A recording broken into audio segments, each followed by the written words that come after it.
Olá, começando aqui pela TV Capital, canal 32.1, pela NET também, canal 23, e para vocês que nos acompanham pela rede social, através da página André Marques Notícias. Começando mais uma edição do Jornal Argumento, e o assunto de hoje é um assunto que interessa a todos nós, afinal de contas, mobilidade é a palavra do momento, e nada melhor conversar com especialista na área de trânsito para conhecermos mais ou debatermos mais o assunto. Para isso, convidamos o Dr. Luciano Lima, advogado, ex-membro da Comissão Especial de Trânsito de Jataí, Goiás.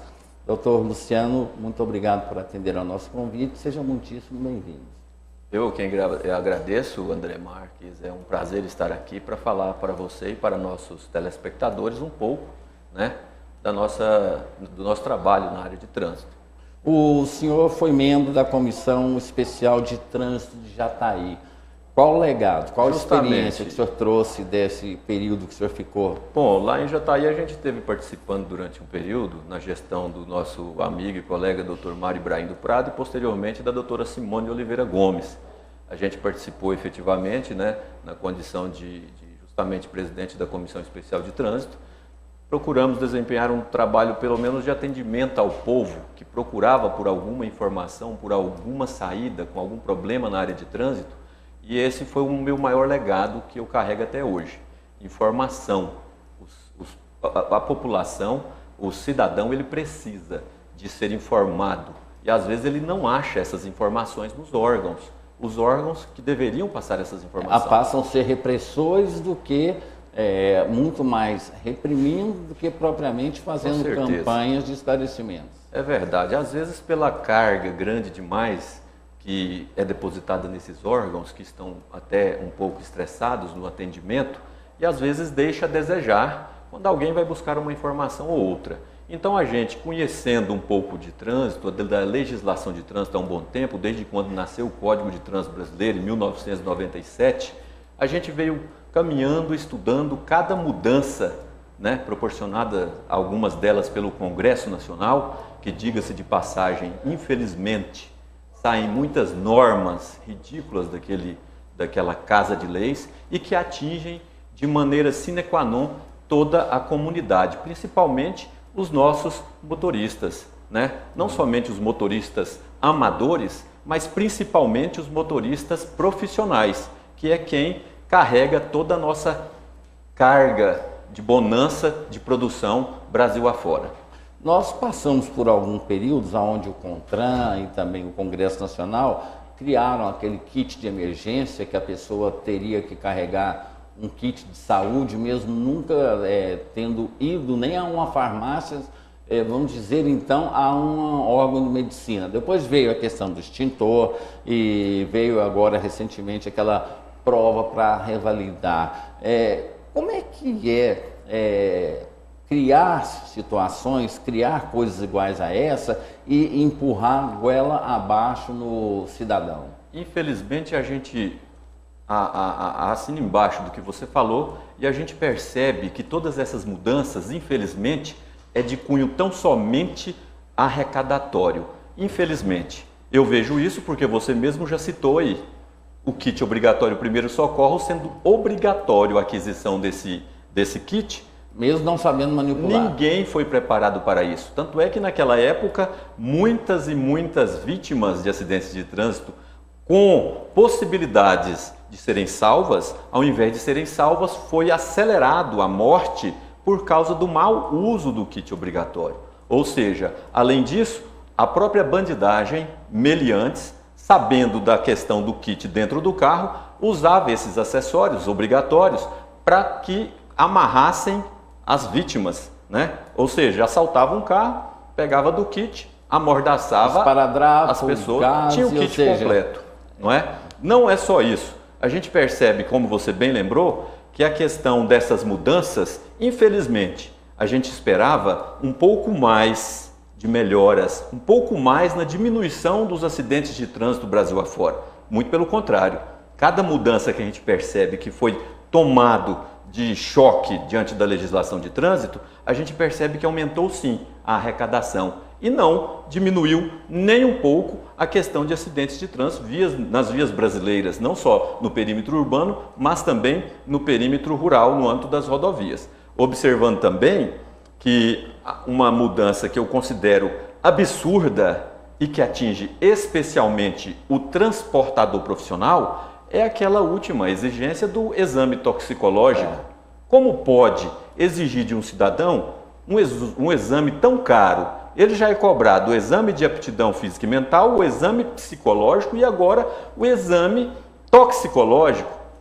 O Estado sempre duvidando do cidadão. Com certeza, mas se o Estado fosse um pouco mais amigo desse prestador de serviço que leva a nossa bonança Brasil afora, eu não diria nada. Mas a gente percebe que mais uma vez atingiu a quem trabalha, pai de família, e precisa de prover a sua família. Se tivéssemos uma pesquisa técnica, científica, de que amenizou o número de acidentes de trânsito por conta desses exames, eu não diria nada, eu fecharia minha boca. Mas não existe exames demonstrando que, com essa norma, o número de acidentes minimizou pelas vias do Brasil. Até mesmo porque ela é muito pouco conhecida e é uma imposição quase que velada, né? Quando a pessoa vai renovar a carteira de habilitação ou vai fazer ali a carteira de habilitação, ela é pega de surpresa. Então, assim, se já a lei ela já é um tanto quanto escondida, índice ou até qualquer estatísticas, é impensável até mesmo porque no Brasil essas estatísticas o senhor confia nelas? Eu tenho lá minhas dúvidas, porque estatísticas vêm do governo. E outra coisa, já que você mencionou estatísticas, a gente tem estatísticas do número de mortes causadas por acidentes de trânsito do Brasil afora. Essas estatísticas são aquelas cujo seguro obrigatório paga-se por vítima que foi a óbito. Claro, mais ou menos 50 mil mortes no trânsito em 2017. Mas e aí? Tem acidentes que não foi para a estatística. Muitos e muitos acidentes não entram na estatística. Além disso, você percebe muito bem que a própria polícia, quem fazia as estatísticas acontecer, elas já não vão mais no local do acidente.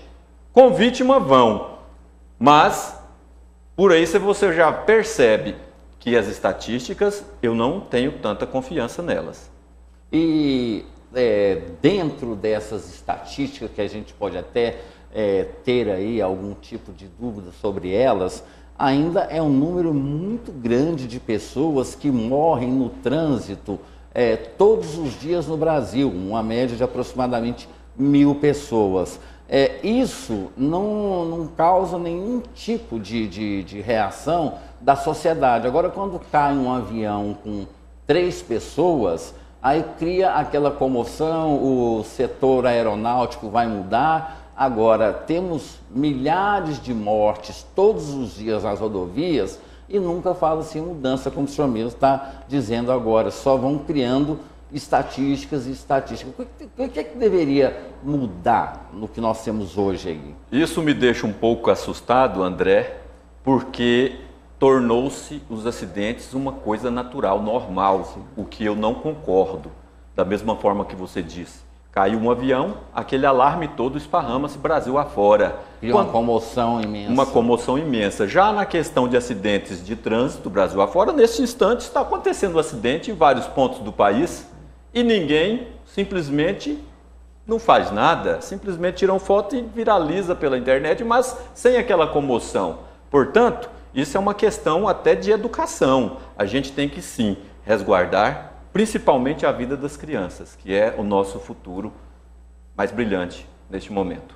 é justamente as crianças. Nós tivemos algumas campanhas, por exemplo, de não jogar lixo fora do carro, usar o cinto de segurança, porque foram políticas aplicadas nas crianças e a partir das crianças elas passavam a corrigir os adultos. Muitas crianças corrigiam os pais que não usavam cinto de segurança, que não parava na faixa, que jogava lixo fora. O caminho é esse, não tentar corrigir as pessoas viciadas e sim investir na criança para criar um motorista ou um profissional já, digamos assim, da sua essência com respeito às leis? Não há outro caminho. As crianças são a única salvação deste país. Não só por transformarem-se em ótimos motoristas, mas também quando você trabalha uma criança, você está tirando um bandido da rua. Eu sou muito contra você gastar milhões em dinheiro tentando recuperar adultos. Tudo bem, raros adultos, segundo as pesquisas psiquiátricas, têm recuperação. Então, onde está o foco? Nas crianças, antes de chegarem a entrar para o mundo do crime ou até mesmo para o mundo das drogas. Uma vez entrando, a saída ali, a salvação ali é rara.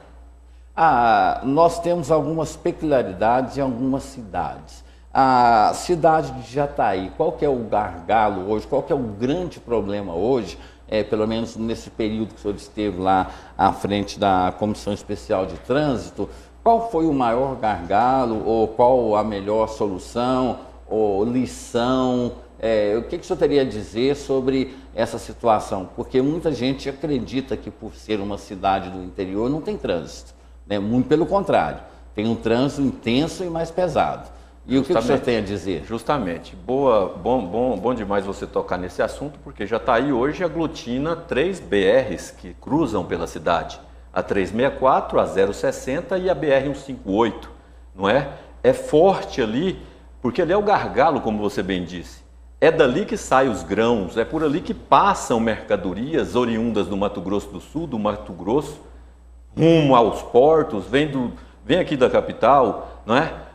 Vem de Tocantins, tudo em direção aos portos, né, da região sul do Brasil. Mas veja bem, Jataí, como todas as cidades interioranas do estado de Goiás, não só comparando também com a capital, o fluxo de veículos é intenso. Não existe mais uma cidade do interior onde o fluxo é poucos veículos circulando. Não, com certeza, Jataí tem passado por dificuldades ao longo dos anos, isso é notório, não é? Sinalização, estrutura das vias, isso tudo influencia. Além do mais, nós temos que tocar num ponto principal, num ponto peculiar, que é a atitude do condutor, o eu condutor. O cidadão ele tem que saber que ali por trás de um volante tem uma vida ali. Ele é um pai de família, ele é um irmão, um filho. Então ele tem que ter uma postura de ser humano primeiro, antes de ser um motorista. Pensando assim, ele vai ter mais respeito com os demais usuários do trânsito. Se não for assim, não vamos ter um trânsito com tranquilidade e com menos acidentes. Mas é claro que a estrutura das vias também influencia nessa questão. A sinalização também influencia. E como todo mundo sabe, não somente em nossa cidade, do sudoeste goiano, o restante das cidades eu passo por algumas e percebo algumas lacunas, algumas falhas, claro, não é? Toda administração sofre com algumas falhas de um lado ou de outro, principalmente na questão mobilidade. Porque mobilidade hoje é a bandeira carregada por muitos e muitos administradores. Contudo, não acontece essa mobilidade na prática como deveria acontecer, não é? Exato. Agora, o grande problema hoje dos municípios, inclusive Goiânia, é o fato da pessoa conseguir se deslocar. Quando a gente fala sobre sinalização, cada município ele cria as suas leis. E o Congresso Nacional, o que faz para isso? O que poderia ser feito? O que poderia ser mudado para que a gente tivesse, até mesmo porque estatísticas e pesquisas já mostram que o maior causador de acidentes nas rodovias são a falta de sinalização, e não embriaguez, outras coisas, mas a falta de sinalização. E nós temos um Congresso inoperante que só criam leis que acabam gerando mais despesa para o cidadão. O que esse Congresso poderia propor para que a gente tivesse digamos assim, um trânsito aonde o cidadão poderia ser mais bem amparado pelo Estado? Quando você tocou no assunto Congresso Nacional, é bom lembrar que é uma casa de leis, é de onde nascem as leis federais deste país. E ali não temos quase ninguém técnico, um cidadão que conhece da lei para fazer leis. Não temos tantos juristas lá, não temos tantos advogados, temos outras profissões que tentam fazer. Temos bancadas. Temos as bancadas, mas temos que pensar tecnicamente para fazer uma norma que seja operante. Nós temos que fazer uma norma que seja operante. E pensando nessa questão que você tocou, nesse assunto, é necessário sim fazer mudanças radicais, principalmente na bancada do Congresso Nacional, 513 deputados e alguns que não têm o mínimo conhecimento da norma. Muito pelo contrário, dão péssimos exemplos. Péssimos exemplos que tem sim. É uma forma de o povo brasileiro começar a pensar nisso, na raiz, de onde nasce a norma do Congresso Nacional, 513 deputados, 81 senadores.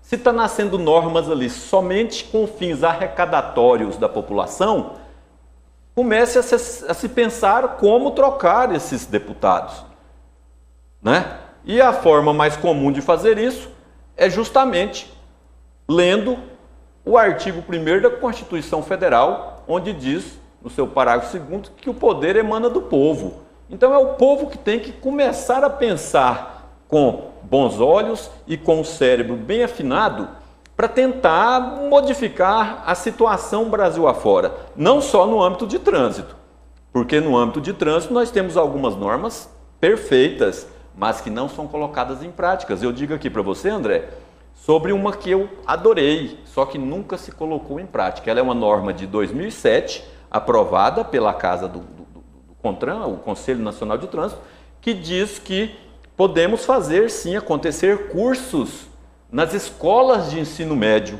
cursos de trânsito nas escolas de ensino médio. Olha só, é uma ideia que eu considero legítima, uma ideia boa, porque já coloca na cabeça daquele pré-adolescente ou adolescente um pouco de noção da legislação de trânsito, fazendo com que, ao chegar à fase adulta, ele já tenha uma certa consciência. 2007, mais de 10 anos. E até hoje não se executou uma regra tão linda como essa. O que faltou? Vontade política. Falta vontade política, que envolve Estado, porque o Estado ia ter que abrir um leque junto às escolas de ensino médio, escolas estaduais, oferecendo-se nessas escolas uma disciplina de trânsito. Pode ser como optativa, aposto com você e com qualquer telespectador. Essa aqui é uma disciplina de trânsito que poderá te ajudar quando você for ingressar nos 18 anos para poder habilitar. Qual é o jovem hoje que não quer tirar a carteira de habilitação? Então seria um passo para um progresso nessa área que nós estamos falando, de trânsito. Mas lembre-se, telespectador, não só o trânsito pode ser trabalhado desde berço, desde uma criança, de um pré-adolescente, mas serviria para todas as outras estruturas, seja no crime, minimizaria o crime, seja na questão preparatória de um trabalho, de uma profissão, diminuiria o número de desempregados, seja na questão acidente, diminuiria o número de acidentes porque a criança ou pré-adolescente ou adolescente já estaria preparado com aquele ambiente da legislação de trânsito. Veja só, por isso eu aplaudo, a gente tem que criticar e aplaudir. Eu aplaudo essa norma, que ainda está dormindo, está em stand-by, ninguém executou ainda. Tem esperança que um dia seja colocado em prática? Com certeza a gente não pode perder a esperança, que é uma das únicas ainda opções que o brasileiro possui. Esperança, não podemos perdê-la. Agora, por exemplo, nós temos em moda, o tema do momento é a embriaguez ao volante. cuja uma multa pode chegar a mais de R$ 3.000. E nós temos a Lei Maria da Penha, aonde a gente tem aí um número excessivo de agressões contra as mulheres e a pessoa, para que ela possa responder o processo em liberdade, ela paga uma fiança de R$ 80. Ou seja, não que eu queira dizer que eu defenda a pessoa alcoolizada a dirigir, mas não é uma distância muito grande para crimes iguais? Com certeza essa distância existe e também depende muito do magistrado na hora de fazer essa dosagem, né? Nessa questão. Nós temos então, fazendo essa comparação que você já nos colocou na mesa, nós temos a questão de embriaguez, que sofreu várias mudanças ao longo dos anos. Nós tínhamos, num primeiro momento, que a embriaguez tinha um valor de R$ 766 com desconto, ou seja, ela era 918, com o pagamento à vista, você pagaria 766. Depois ocorreu uma mudança em 2014, onde essa norma, onde esse artigo 165 do CTB, né, sofreu um agravamento, ela passou para R$ 1.915. E agora, por derradeiro, nós temos, de 2016 para cá, nós temos um valor de direção sob efeito de álcool de R$ 2.934. E no caso de reincidência, chega aos quase 6.000, R$ 5.800 e poucos reais. Você veja, aumentou muito a punição desse indivíduo que é pego dirigindo. Punição financeira. Financeira. Né? Se ele resolve, se ele, de livre e espontânea vontade, resolve assoprar o equipamento etilômetro, tudo bem. Se ele soprou e ultrapassou o limite de 0,32, diminuindo os 0,04 de tolerância da máquina, de erro, de aferição, ele, ultrapassando esse limite, ele vai responder por um processo criminal ainda, onde ele pode justamente fazer o que você acabou de nos dizer, pagar uma fiança e responder o processo em liberdade, que depois ele vai transacionar com o juiz e acabar fazendo um acordo para suspender esse processo criminal, mediante o pagamento de uma pensão ou de um salário, ou cesta básica, enfim. Então, você percebe isso sem contribuir para ocasionar acidentes, porque nós temos uma norma mais recente agora, que começou a vigorar em abril, que o cidadão embriagado que se envolveu em acidente de trânsito com vítima fatal ou lesão corporal, ele vai de imediato, observa, de imediato reclusão. Ele vai ser já levado e trancafiado. Entre aspas eu coloquei, porque é uma norma nova e que ainda não temos jurisprudência. Porque essa que é a grande preocupação, porque a lei ela aparenta ser eficaz, ela aparenta ser uma lei que vai evitar muitos acidentes, mas até agora absolutamente pouco ou quase nada sabe sobre isso. Perfeitamente, você percebe que nós temos uma lei, mas vão surgindo ao longo dos dias pensadores, doutrinadores, que são estudiosos da norma, né? Doutores e também os próprios magistrados que vão, ao longo das suas decisões, formando jurisprudência. E essa jurisprudência é o que vai ser usado para liberar alguém ou mantê-lo preso. Mas o advogado, no seu papel, vai realmente trabalhar para liberar o seu cliente. Até mesmo porque as leis no Brasil são criadas para terem determinadas folgas ou determinados pontos aonde o bom advogado pode atuar, inclusive quando se fala, quem dirigiu e ocasionou a morte de uma pessoa vai preso. Nem sempre, né? Tendo um bom advogado, essa regra não se aplica, ou estou errado? Exatamente correto, concordo contigo.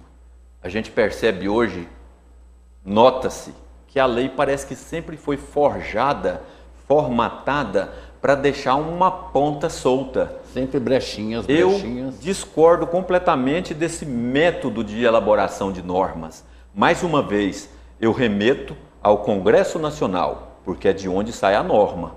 Eu percebo que ali a norma nasce, mas sempre fica um fiozinho bambo, fica uma ponta solta. Será que é de propósito? Isso quem tem que nos falar é o eleitor, que tem que abrir os olhos e observar realmente se o legislador está lá para se ajudar ou se está lá para ajudar a nossa coletividade, o povo goiano, o povo brasileiro. Quando o senhor fala cidadão eleitor, cidadão político, cidadão deputado, há uma aversão muito grande hoje por parte da sociedade. Por exemplo, o senhor atua nessa área de segurança no trânsito, porém o cidadão, quando envolve políticas de governo, o cidadão tem uma verdadeira aversão sobre isso. Como é hoje conversar com um cidadão, explicar para ele uma política e não uma politicagem? O cidadão brasileiro hoje ele tem uma verdadeira repulsa quando o assunto é política. Mas a gente tem que dar o braço a torcer e temos que até concordar às vezes quando esse cidadão percebe a politicagem que nasce do Congresso, que nasce do nosso chefe maior, que nasce da Casa de Leis, deputados e senadores. Não estou generalizando, temos exceções sim, mas essa política que está sendo televisada Brasil afora... Porém, um Congresso corporativista, né? Certeza. Porque os bons parlamentares... Quase não aparecem. Não aparecem em função do corporativismo daqueles que têm outros interesses. E é por causa disso que nós temos que chamar à luta, mais uma vez, o povo. Não podemos ser isolados, porque somos seres políticos. Quer você queira ou não, o ser humano é um ser político. Você faz política na sua casa. Não, nascemos fazendo política. Nascemos fazendo política. Você faz política da boa vizinhança com seus vizinhos. Você faz política no seu escritório, no seu serviço. Você às vezes releva um caso, pisa num outro caso. Você está fazendo política a todo instante, principalmente utilizando da paciência. Essa paciência, que é uma virtude atualmente, nos leva mais uma vez a tal da esperança. Nós temos que ter mais credibilidade, nós temos que ter mais confiança e temos que instigar as pessoas de bem a seguir um caminho pelo qual poderá ajudar outras pessoas. E um dos caminhos é justamente a política. Ora, o povo não pediu democracia? A democracia é isso. Como que você pede democracia e não coloca o seu nome? Se você é uma pessoa do bem, coloca o seu nome, porque ultimamente não estão tendo pessoas de bem à disposição dos partidos, à disposição da coletividade para uma avaliação em épocas de eleição. Então a gente tem que chamar ao debate, sim, as pessoas de bem, André. Estão sumindo as pessoas de bem e se destacando as pessoas de mal. E como é que se explica, na década de 80, fomos às ruas pelo direito de votar, o direto já. O Brasil inteiro se mobilizou para isso. Agora, hoje a grande mobilização é pelo voto facultativo. O cidadão já não quer mais votar. Ele já tem isso não como um ato democrático, mas como uma obrigação, ou seja, algo que ele não quer mais. Como é que é conversar com o eleitor, conversar com o cidadão, para que a gente volte a ter nas eleições a festa da democracia? É justamente isso que está acontecendo. Decepção. Essa é a palavra mais plausível para essa sua pergunta. O eleitor, ou o futuro eleitor, ou o eleitor facultativo, ou o cidadão, ele está decepcionado, mas não pode se esconder. A sua decepção não vai mudar nada nesse país, nada que eu falo para o bem. Se você se esconder dessa obrigação, você está nada mais, nada menos contribuindo para o mal. Você está contribuindo para que políticos maus, de péssima índole, continuem a sugar este país.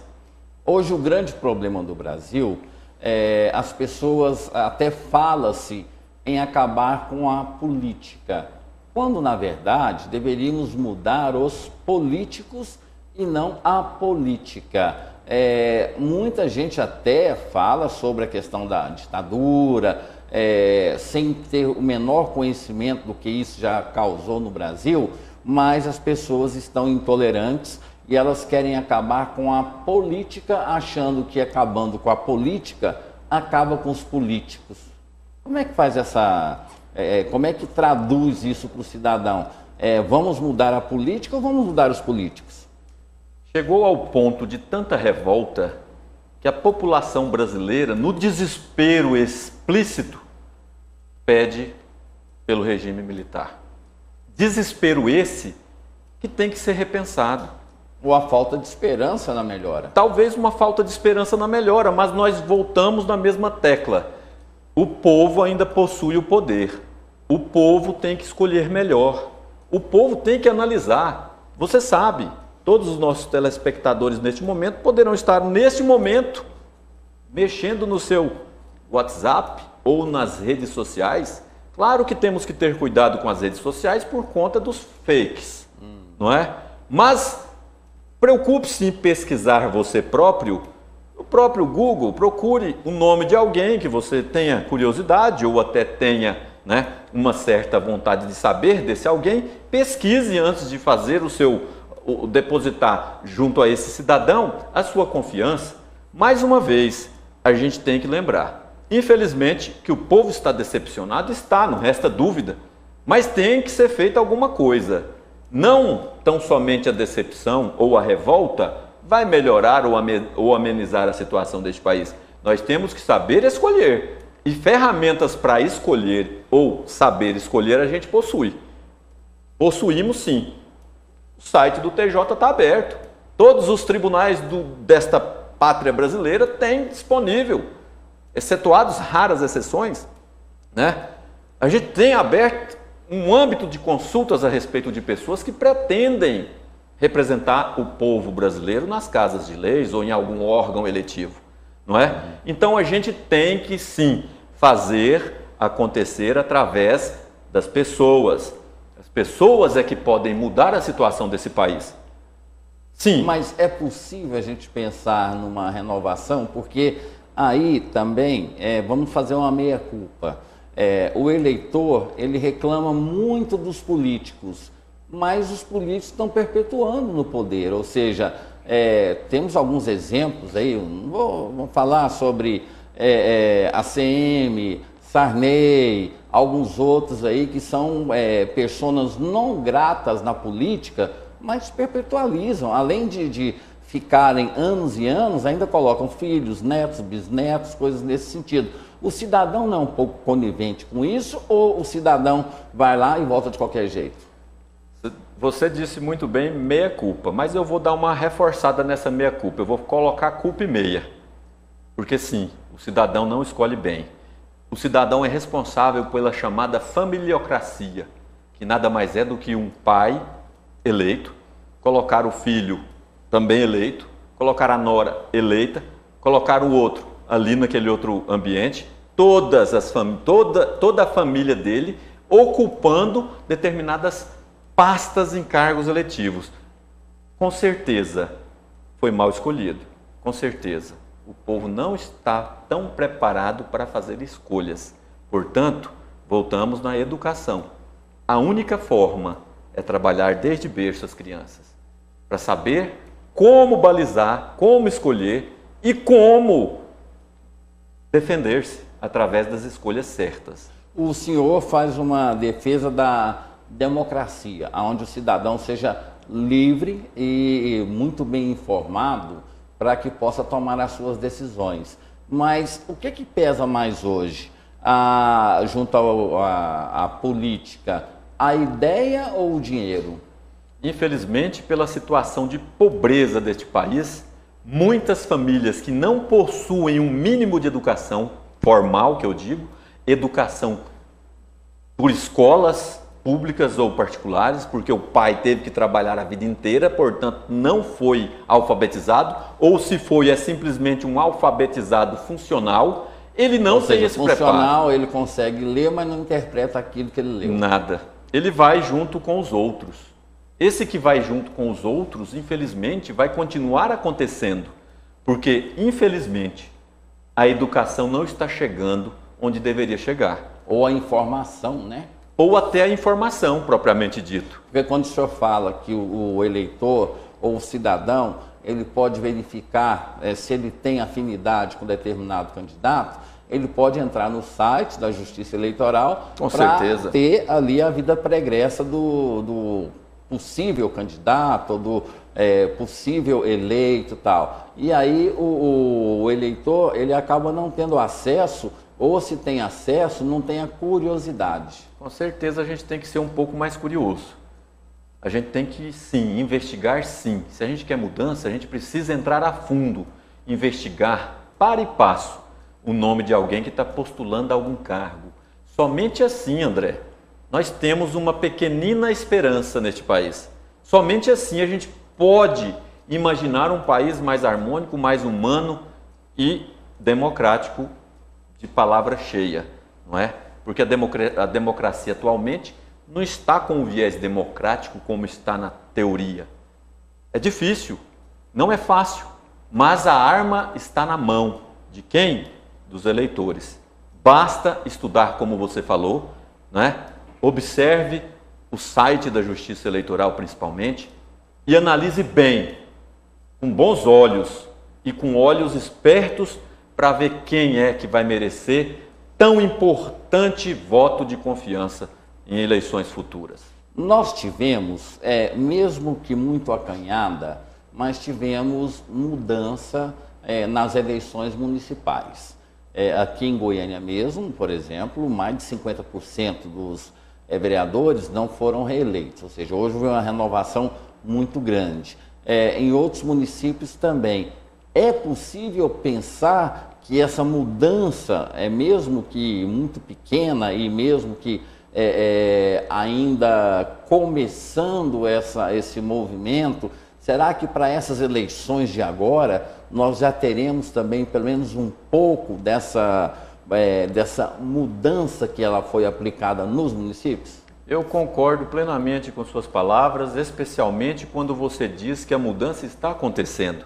Justamente tudo indica que o povo brasileiro, o povo goiano, tem percebido quem realmente merece, tem percebido quem entrou e não fez nada, principalmente na Casa de Leis, que é de onde nascem as normas que vai atingir a todo o povo. Ora, é de lá que nasce a norma geral, não é? Nasce em cima, no âmbito federal, depois vem para as assembleias estaduais e depois vem para as câmaras municipais. Então você tem que fiscalizar sim quem é que está fazendo o bem e quem é que está fazendo o mal. Então eu acredito sim nessa oxigenação da política goiana, sim, tenho que acreditar. Inclusive, temos prova de que está mudando. Como você bem disse, quase 50% da Câmara de Goiânia foi oxigenada. Isso é muito importante e é bom que se diga. O povo está percebendo muito bem quem trabalha contra e quem trabalha a favor. E agora está havendo também, nós somos, o Supremo Tribunal Federal tem deliberado, tem inclusive agora essa questão do foro privilegiado, tem, não tem, não tem, tem, não tem, não tem. E muitos políticos estão mudando a postura de acordo com a conveniência. Seria uma forma também do eleitor tentar entender o que esse político pretende com determinadas mudanças que são muito mais, na verdade, para garantir direitos do que promover mudanças? O eleitor brasileiro, o eleitor goiano, ele tem que observar para e passo, sim, o tal do foro privilegiado. A gente percebe que esse foro privilegiado é uma armação das melhores, das mais arquitetadas desse país, que serve tão somente para proteger aquele representante do povo contra as garras da justiça brasileira que quer vê-lo preso e respondendo aos seus crimes. Infelizmente, um pai de família comum, um cidadão comum, ele vai pagar muito caro se ele for pego fazendo qualquer ato de irregularidade, qualquer ato de contravenção, qualquer ato criminoso, diferentemente... Às vezes ele é preso antes de ser julgado, né? Com certeza. Fica 2, 3 anos preso, amargando, sem julgamento. Amargando dentro dessas cadeias que não tem a mínima condição de sobrevivência e ainda cai na mão do crime, que vai arrancar dele um pouco mais de dinheiro. Se ele não tiver, vai acabar trabalhando para o crime. Nós temos sim que ver, finalizando, nós temos que ver o final do foro privilegiado brasileiro, que é uma forma de deixar os políticos de carreira, não é? Mais espertos e mais cumpridores do que a lei determina. Eu sou contra o foro privilegiado. E temos sim uma ferramenta de consulta, voltamos lá na web. Nós temos como saber quem tem processos nas costas em andamento, mas que ainda não foi preso, ou não foi citado, ou não foi chamado ainda, porque tem a blindagem do foro privilegiado. Que cria uma morosidade enorme até se inserir num novo ambiente político, até chegar a conseguir outra blindagem, e assim vai de galho em galho, se blindando a cada eleição, fugindo das garras da justiça, que ultimamente a gente só percebe que a justiça só tem garras para o povo comum. Doutor Luciano Lima, estamos chegando ao final do programa. Se o senhor pudesse dar um recado, ou se o senhor pudesse conversar com uma pessoa sobre a questão política no Brasil, o que o senhor diria a ela? Eu diria para a comunidade: vamos pensar com bons olhos, vamos analisar bem quem está postulando algum cargo político neste país, neste estado de Goiás. Nós temos que escolher bem, porque vai ser nosso reflexo. Quem nós estamos escolhendo vai nos representar. Nós temos que escolher as pessoas de bem para nos representar. As pessoas de bem também têm que colocar os seus nomes para postular, porque se não haver esta democracia onde as pessoas de bem postulariam cargos públicos para ajudar outras pessoas, realmente o Brasil está fadado à lama eterna. Nós temos que sair desta lama. E você que vai eleger, que vai escolher pessoas, poxa, vamos analisar o histórico de cada postulante e assim escolher o melhor para toda a comunidade goiana, para toda a comunidade brasileira. Ok. Dr. Luciano Lima, advogado, ex-membro da Comissão Especial de Trânsito de Jataí, muito obrigado pela vinda do senhor, por essa forma de se fazer entender tão fácil, né? Porque às vezes tudo que o eleitor quer é a simplicidade. Então, dentro dessa forma simplista, ou uma forma onde o cidadão consegue entender o que o senhor está dizendo, a gente possa fazer com que esse cidadão se torne cada dia mais interessado por um país melhor. E eu agradeço muitíssimo pela presença do senhor. A gente agradece, André. Muito obrigado pela presença aqui nos estúdios e um obrigado a todos. Ok. Assim chegamos ao final de mais uma edição do Jornal Argumento. A todos vocês, nosso muito obrigado. Fiquem todos com Deus e até amanhã.